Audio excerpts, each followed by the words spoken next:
Лесь Мартович. Лумера. Розділ 1. Жав Іван Притика із своєю жінкою Аницею на попівськім лані за снопи. Сонце вже зайшло, а вони все не покидали роботу, бо ті, що жнуть за снопи, раді би ще хоч кілька снопів докинути. І в гадці собі не мають, що сьогодні лиш раз їли, як коли ті пани не зважають на ціну напитків, чи вони дешеві, чи дорожчі, але п'ють загалом, як уже розсмакують. По Аниці так не пізнати було, що вона змаргалася роботою, але зате Іван лиш зуби вишкірив. Він був таки май-май у літах, це у нього друга жінка, та слабовитий, а що не їв нічого від самого ранку, то так і зголоднів, що ледве-ледве дотяг до вечора. Скільки раз уже його охота забирала шпурнути серпом та хоч побалакати за їду. Усе відвів би душу. Так же не міг і зважитися, бо, видить, жінка ж неї раз не застогне. Хіба ж йому до неї з їдою підходити? Ніяково, чи з гіркою, чи з якою вже там бідою діждався Іван сумерку, а про їду і словом не натякнув. Отже, як уже вертався додому, то хоч як намагався ба за це, ба за те гадати, ба за це говорити, а оце таки не втерпів, але запитався жінки. «Чи є що в нас дома перекусити?» «А що ж би було?» – говорить Аниця. «Хіба ранішній борщ, та й то без хліба». «Най би», – каже, «був і здохлий пес, лиш аби їсти, бом такий голоден, аж єм і сплас». Правда, полегшало трохи Іванові, як учув за борщ, але зате він йому в голову так і застряг, що Іван намагає міркувати за снопи, кілько зажав, що хоче звести бесіду на паця, що його купив за 50 крейцерів. Так не йде. Стоїть борщ у нього перед очима у великій макітрі, а в нім застромлена ложка, як коли той полонник. Іван таке про свої дні забуває. Лиш от посяг би на ту ложку велику, як коли полонник. «Гріх відай», – міркує, – «таке гадати, а то без радої душі за те поговорив». Поцім його аж досада забирає на Аницю. «Чому ж би їй, – каже в собі, – хоч май не згадати за борщ, що такий він і такий, студений або трохи теплий, буде того з макітря, чи з півмиски, чи як там уже. А то здудурила серп на плечі та дрібоче ногами, неначе б у неї не така душа, як у мені. Може, воно тому, що вона молода, а я старий». Так собі Іван гадкує, а сам такий сердитий, як пес жирний, як вовк голоден. А Аниця ні гадки собі, йде та розповідає за пшеницю, що буде нашої, каже, піввозна зажатої пів. Якось, каже, перезимуєм. Лишень здалося би, каже, острішок поправити, бо завсіди затікає. Іван на це бовтне, що бовтне, а всередині аж кипить. «Що ця?» – говорить собі. «Розбалакалася, як із храму йдучи. То я їй зараз хавку заткаю. Та що ж бо я?» – сам себе уговкує. «Жінка тут не винувата. Ігі!» – так сам на себе. «Воно мені з голоду так чи що? Це, відай, не голова моя таке прибандурює, аж ле жолудок». По такій гадці стало Іванові омпно. Він ухнюпився, замовк, як води в рот набрав, та й мовчки приплентався домів. Розділ 2. Дома, що Аниця стає поратися коло хати, А Іван за нею снується, як тінь, та все гадає. Що ця? Забула за мене? Так гей вона сама тут у хаті, і не згадає за їду. Аниця з хати, він за нею. Аниця до хорім, він за нею. Аниця до пацяти, він за нею ходить та вже таки допоминається. Дай та дай мені того борщу, най хоч похлептаю. Та погодіть! Аниця своєму викала, бо така проти нього гейдонька. Погодіть, каже, най попрячу. Ти собі то відтак, а мені давай борщу. Аниця, щоби скараскатися, насипала в миску студеного борщу, поставила на стіл, а сама стала горнець вимивати. Їй! Як прихопився чоловік до борщу, як узяв тевкати, як коли добрий кінь із вагою під гору вдирає, що як він із вагою тягне помало рівненькою дорогою, а під гору як упреться з усієї сили та задрібоче ногами, так іще його й стримувати приходиться. Але зате на самій горі стає віддихуватися. Так і Іван. Виїв борщ, та й віддихується, аж і згоді говорить. Відки, Варе, це в тебе біб? Що? Який біб? Запиталася Аниця. Як який? У борщі. Щось із троє зеренців було. Йой, хрестіться, та то голий борщ, де йому до бобу? Іван лиш вилупив очі та дивом дивним і здивувався. По його обличчю так і пізнати було, що він щось багато в своїй голові міркує. Та й таки багато міркував і ось до чого доглупався. Проговорив до своєї. Я дивувався, чо це то біб подрашпав мені язик, гей шкрабками. А то воно аді таргани, а я ще й розкусював. Цебра, Аничко, цебра, пилуй. Ох, кишки в собі пірву. Кинулася Аниця до цебра, а Іван не ждав. Зігнувся в каблуку, затулив рот долонею та до дверей, та на двір, та до плота. Уймився обома руками за колик, пустив голову межи руки, подав ноги назад та й таки минається чоловік. Це все сталося за малу хвилинку, як от слово сказати, заки він добіг ід плотові. Але коло плота то таки добрий час помучився, бо одно, що з'їв борщу повну миску, а друге, за кожним разом, як лише мигне з нього, так він і нагадає собі тарганів, як їх розкусював, що ще йому дужче вритно стає. Таке то. Яка надія була на борщ, а він от як і змарнувався. Не одно на світі так марно проходить. Аниця ж покинула цебер та стала посеред хати ні жива, ні вмерла. Бідний мій свідку, що тут робити та що тут діяти? Вибігла вона до чоловіка та й таки, доправди, не знає, як собі порадити. Заткати його не заткає, а конечне щось та треба робити. Отож вона стала навкруг нього ходити та відказувати. Най Господь борони та заступить усіх ірщенних та й нас. Це якесь наслання. Це пороблено. Хтось і нам завидує. Не діждав би днинки святої побачити. А Іван, як викинув із себе борщ аж десь до тогідної паски, то взяв стогнати.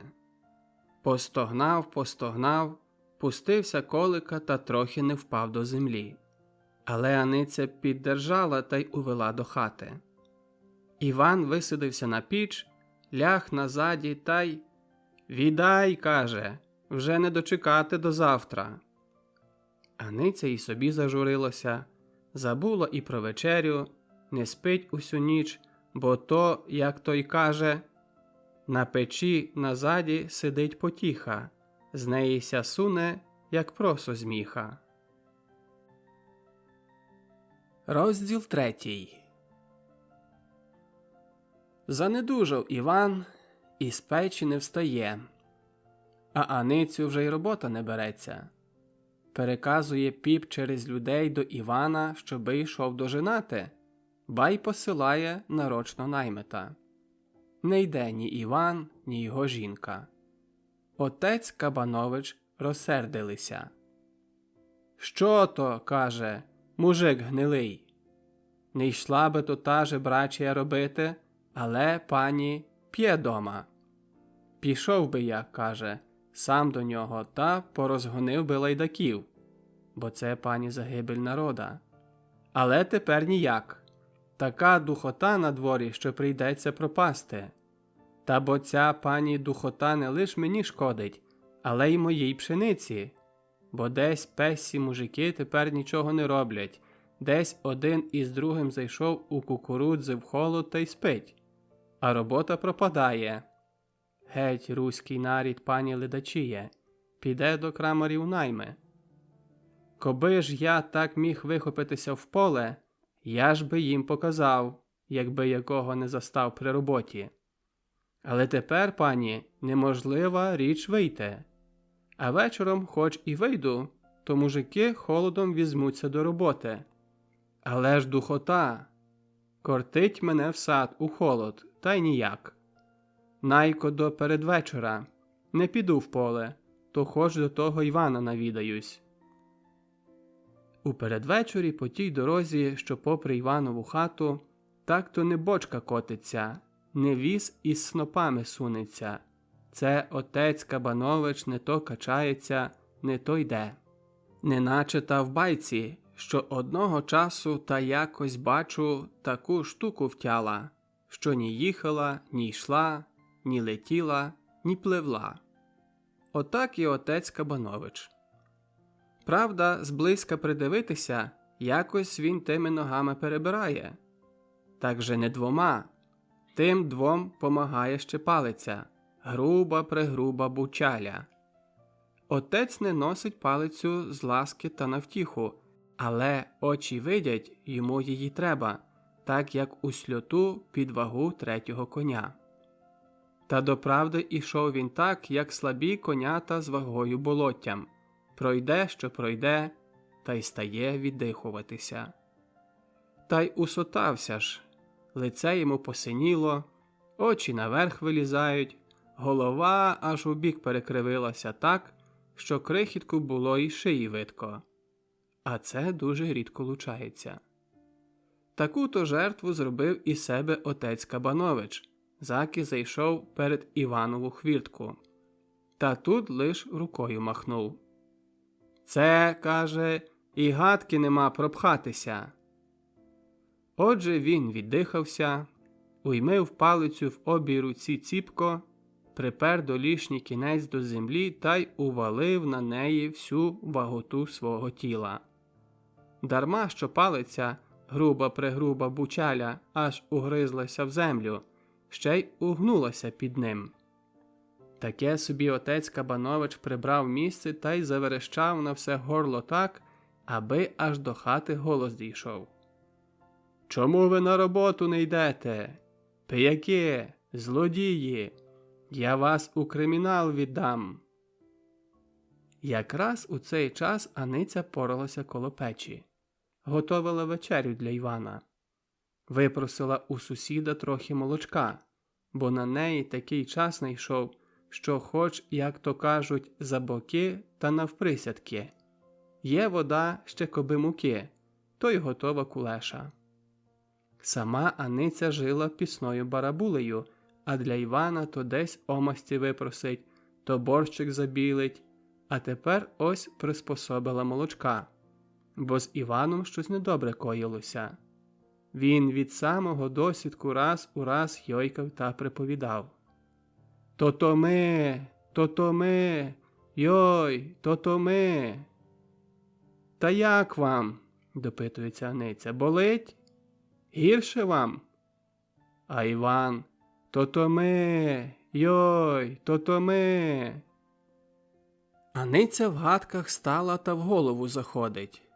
От умре, бідний мій свідку, не доїдає, це від лихого харчу, а то нема, хоть гинь, скочити хоч де молочка. Сюда, не туда, постаралась вона того молочка та якраз у ту хвилю, коли Піп і зверещав коло хвіртки. Готовила його, та на крик покинула, а сама з хати.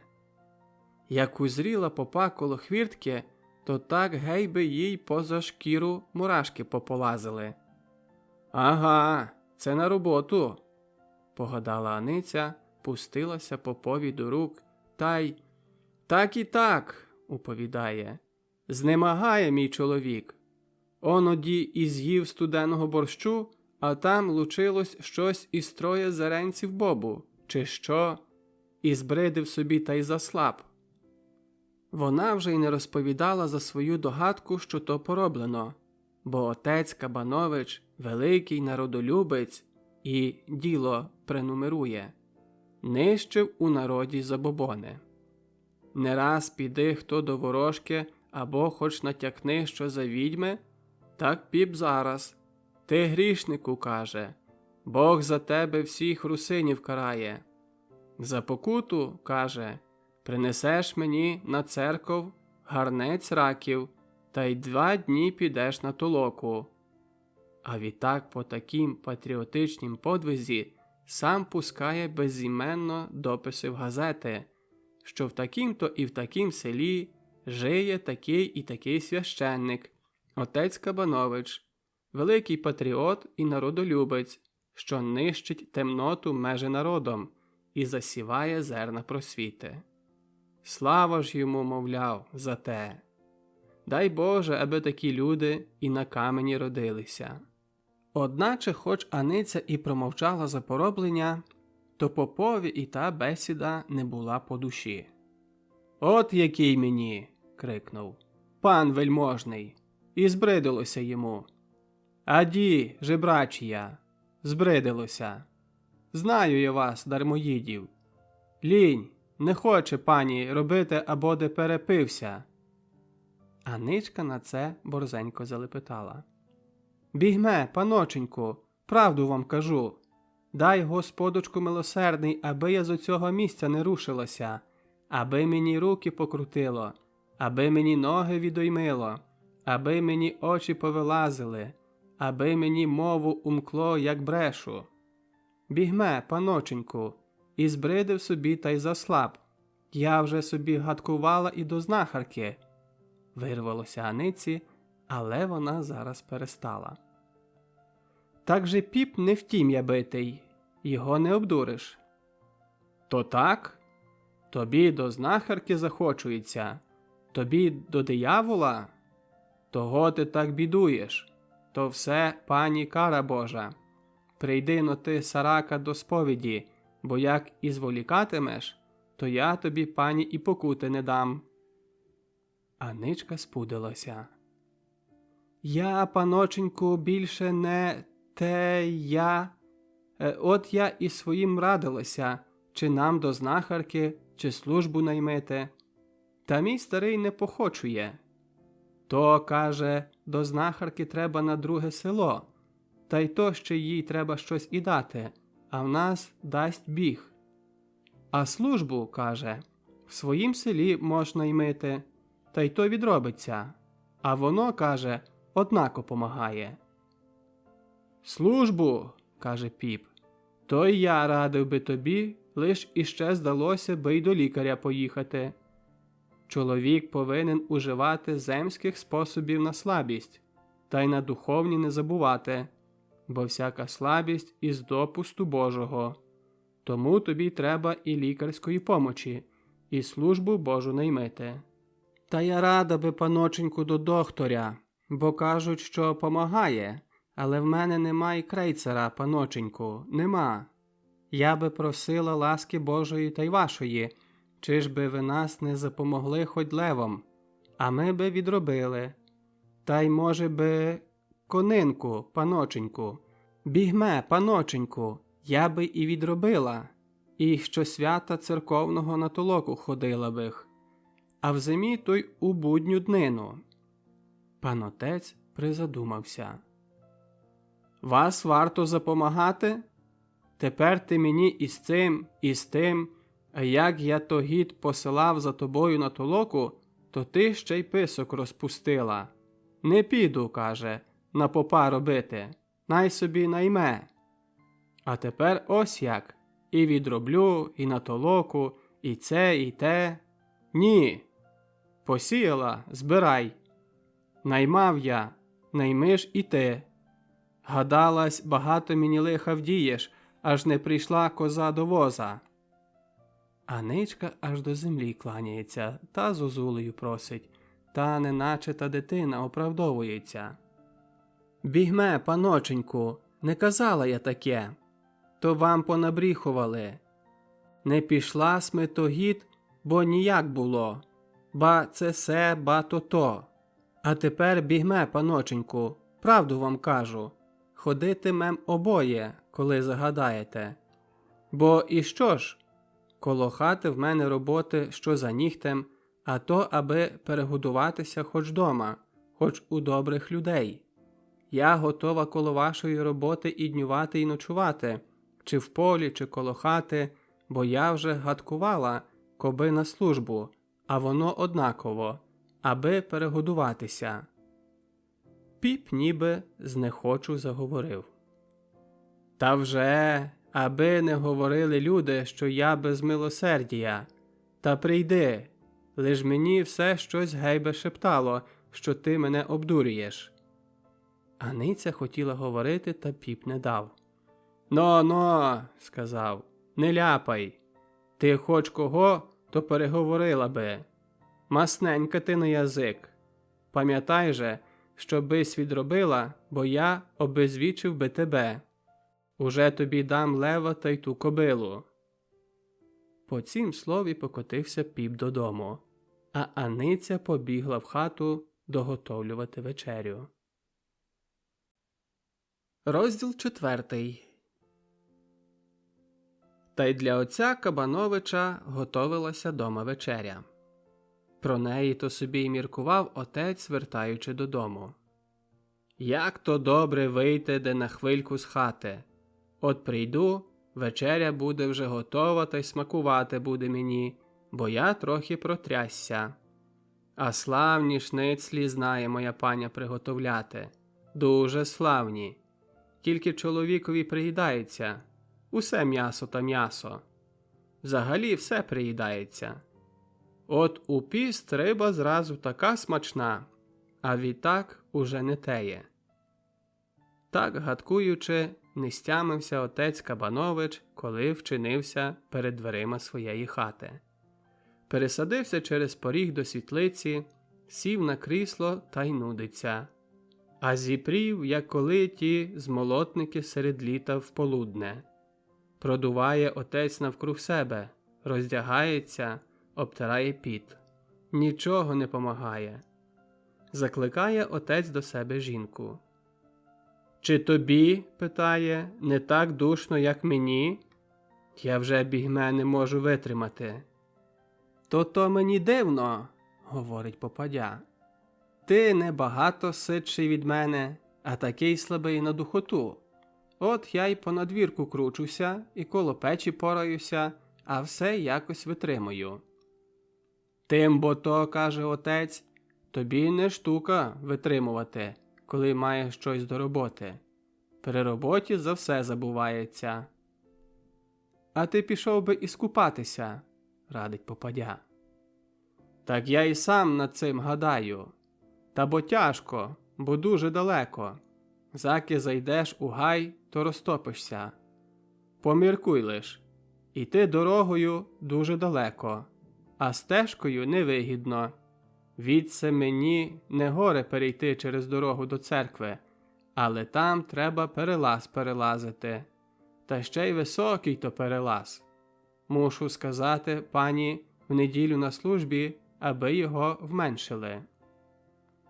«Та ти взяв би, – радить попадя, – газети відчитувати. Не мудря я на цім. але бачу, що газетами мож так забавитися, як і картами. На лиха мені твоїх газет. Не хочеться мені з ними заходити, бо то не по моїх переконаннях. Донедавна пренумерував я Червоною Русь, то прозивали москалофілом. А отець Філемон радив діло, брате. То, каже, ліпше за нашою справою стоїть. От, каже, помістило ще й осібною відбиткою видало відозву краківських взаємних убезпечень. А червона я і словом не згадала. Я й узяв діло, та не хочеться читати. Не по моїх, пані, переконаннях. Десь чую, по інших краях кожний стан має свій орган, а русини на таке не можуть здобутися. То я зіправди не знаю тобі порадити, говорить попадя. Може, бись писав щодо газет? От правда, каже піп. Я ще до діла не дописував. Але ні, серце, у літі я не того. Я й до червоної в літі не дописував. У зимі так, інша річ. Я би радше...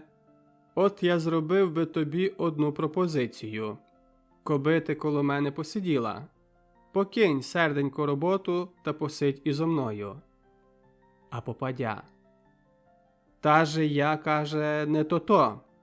Лишень, що розчала вечерю, а наймичка сама зі шницлями не дасть собі ради. От ти скажи наймичці, най і зробить намість шницлів, бо й так приїдається, печеню, а сама заходи до мене. Попадя зайшла у кухню та й почала сварити наймичку. Дівко, дівко, що ти на світі Божім гадаєш? Та ти до цього часу ще не знаєш шницлі робити? Кілько я тебе вчу та все гадаю, от буде, кажу, поміч. А то ти задурно їси. Я ось де слаба, не можу в кухні сидіти. Та хіба вже й не розчинати шницлі? Хіба спечити м'ясо, та й уже? Та же я їмось уже знаю шницлі робити, говорить наймичка. Як їмося слабі, лиш, Господи, а чого би це? Пантруй свого, не допитуйся, крикнула попадя. Бери та спечи то м'ясо, лиш озьми та попсуй. Я ж би тобі показала. Ні я, ні пан отець не могли би їсти, бо обоє щось знемагаєм. Засунь борзенько м'ясо та й обходься без мене. А якби мене доконечне було треба, то через двері заклич. Лиш якби я не виходила, то ти не чіпи під дверима та й не зазирай, але берися сама до роботи. По цих словах попадя пішла в покої. Розділ 5. То та кобила мала вже 30 рік без одного. 60-го і 1-го року у 9 день побачила сонячне світло. Брикала вона кілько брикала, а відтак, як то в кінськім роді водиться, пішла у шлею. Зразу ходила в бричці, та відтак таскала плуг. Аж під саму зиму життя прозвали її Галеною, та й призначили під верх попові. Але прийшлося, часи змінилися. Кобила на одне око осліпла, а на друге ще перед тим не виділа. А піп не міг уже в теплу днину возити свого черева, бо воно ані руш не браталося із сонцем. Та й відтепер піп заситів у покоях, а кобила заклякла в стайні. Там вона і на одну ногу вкалічила, та й зовсім і стратила свою давню вдачу. Тепер годується лиш самою соломою. Для мене, старої, мовляв, і цього доста. Так же ж і з'їсть ту солому раз попри раз. Молодим гуляти, а мені, старій, мовляв, за смерть гадати. Не йде вже й до шлеї. Мені, старій, мовляв, час уже спочивати, а молоді нехай світ перевертають. Її солома з ясел іде під молодих коней на стеління. Це, мовляв, яйце береться мудріше від курки. Підупала сарака на здоров'ю, кашляє і спала з тіла. По ребрах міг би неначе по драбині лазити, та й красу свою стратила, зшибла лівий клуб. Зате ж вона статтю височенна, під саму стелю, не з будь-якого роду. На другий день по розмові попа з Аницею зайшла зміна у дотеперішнім житті кобилячім. До світа прийшла Аниця з батогом. Заки Петро, попів наймит, пішов до колешні та вивів Галену та запряг до старого воза, Аниця вимучила через руки в попа лева, сіла на віз, узяла віжки в руки та й займила. Сухоребра Гелена неначе чобана пішла. Її зад пересовувався з боку на бік. Мухи роєм кинулися на неї, а вона спустила вуха та лише хвостом ідоні махне, гей від не хочу. Принеслась якось перед Іванову хату, стала та й дожидає, заки газда вийдуть із хати та примістяться на возі. Аниця виводила Івана, як старця. Лице його почорніле, застелилося сивими пишками, очі запалися, ноги не служили, а до того Аниця одягла його в старий дірявий сардак, підперезала перевеслом із околота та й веде босого. Сама Аниця, наче його донька, лиш трохи поблідла, убралася в новий великодній сардак і перемітку та й у чоботи. Усе своє придане. Чоботи, правда, не були лише її, але Іванові. Через літо вони дурно стояли, зате в зимі йшли або на Аницю, а тоді Іван дома сидів, або на Івана, а тоді Аниця в хаті лишалася. На возі Аниця за погонича сіла попереду, а Івана примістила іззаду. Він у половині сидів, а в половині лежав. Ноги його були накриті старою верідкою. Гонить Аниця сліпу кобилу, кобила сопе, як триміхи. Шпотається та ступає непевно, як коли би земля мала під нею провалитися. Бо то воно не штука говорити.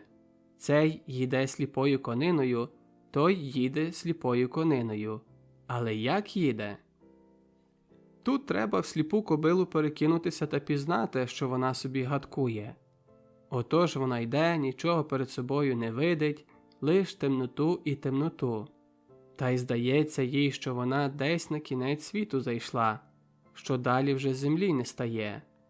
Так вона заки ступить, то все трібує. Є ще земля чи вже ні? Отак кобила випробувала, що земля є аж за село, а тут западається. Тож вона, небагато гадаючи, бере та й стає. От уже міркує, від'їхала своє.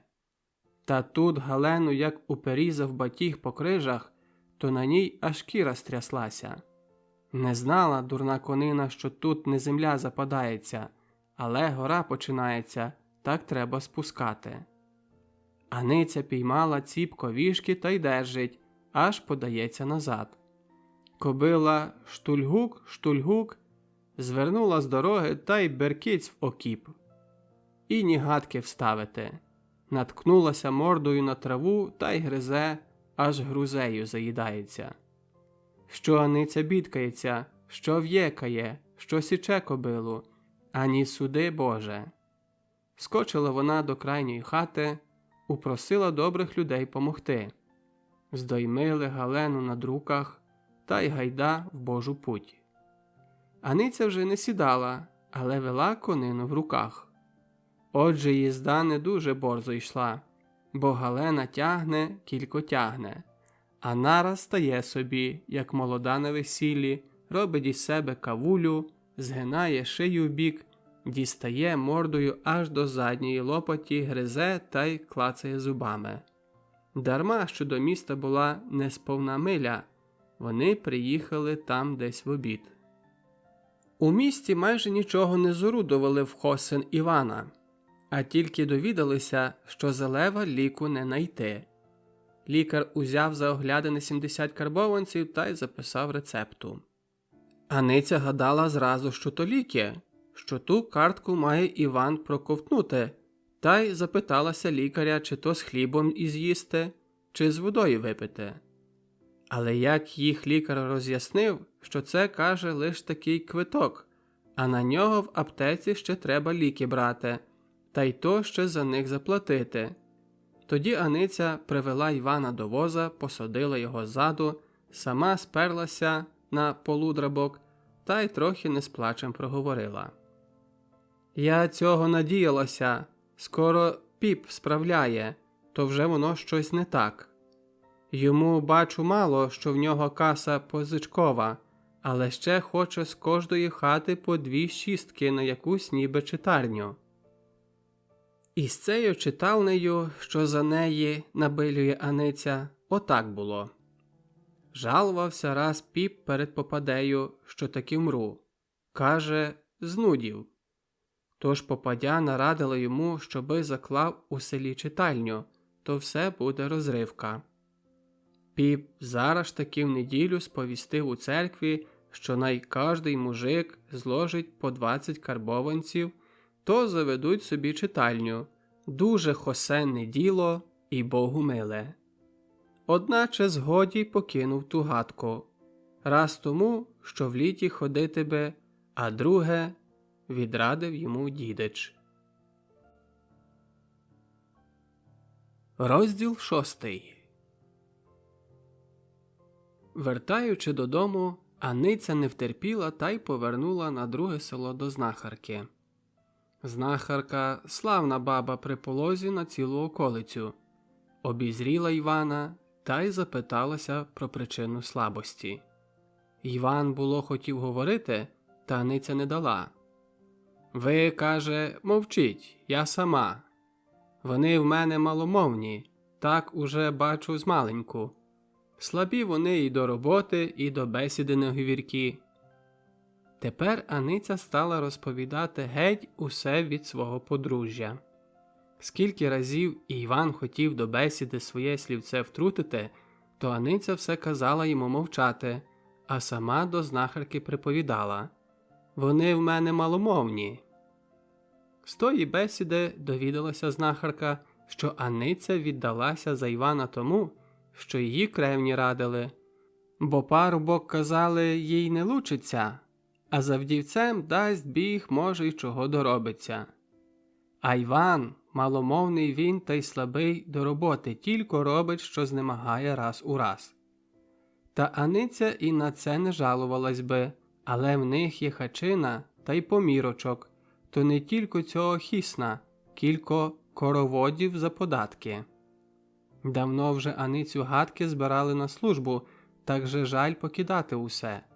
Хоч маломовні, та щире в них серце. На щастя, дітей у них нема.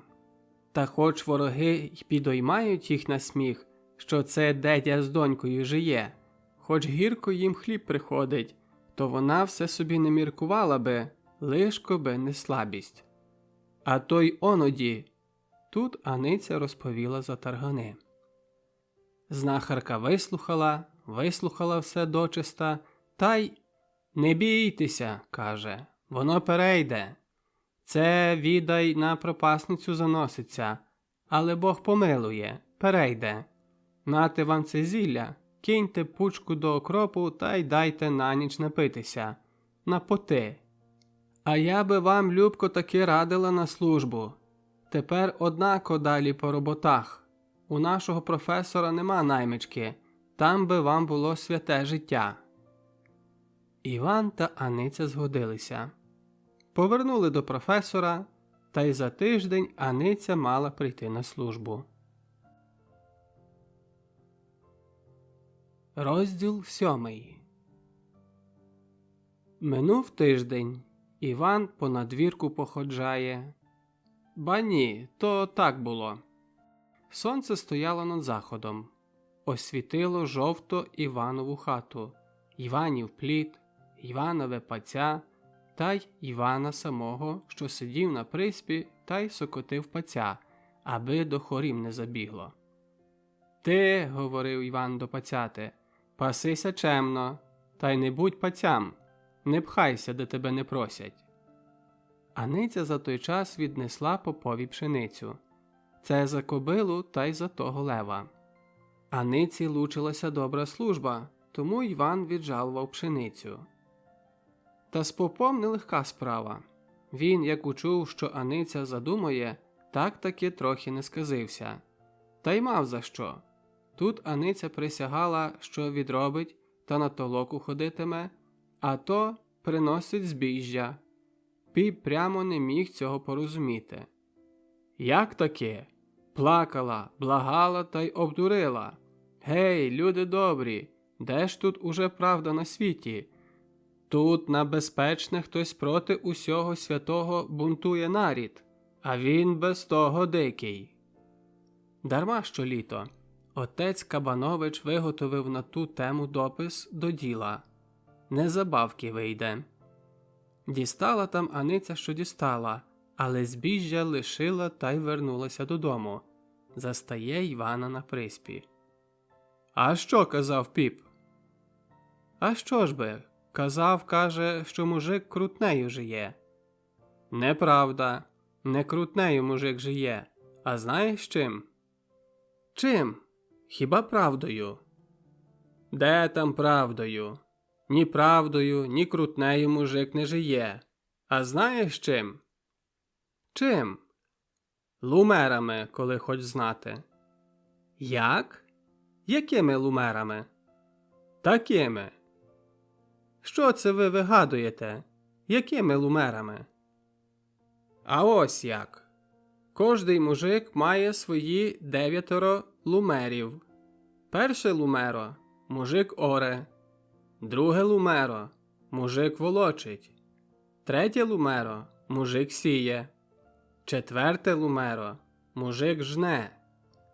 П'яте лумеро – мужик в'яже та й звозить. Шосте лумеро – мужик молотить. Сьоме лумеро – мужик віє. Осьме лумеро – мужик несе. Ба ні. Гидно. Тут знов інакші лумера. Перше лумеро – мужик несе, де кажуть. Друге лумеро – мужик несе. Третє. Та цих, мой, таких лумерів, що звізд на небі, що піску в морі. 1890-1891 рік.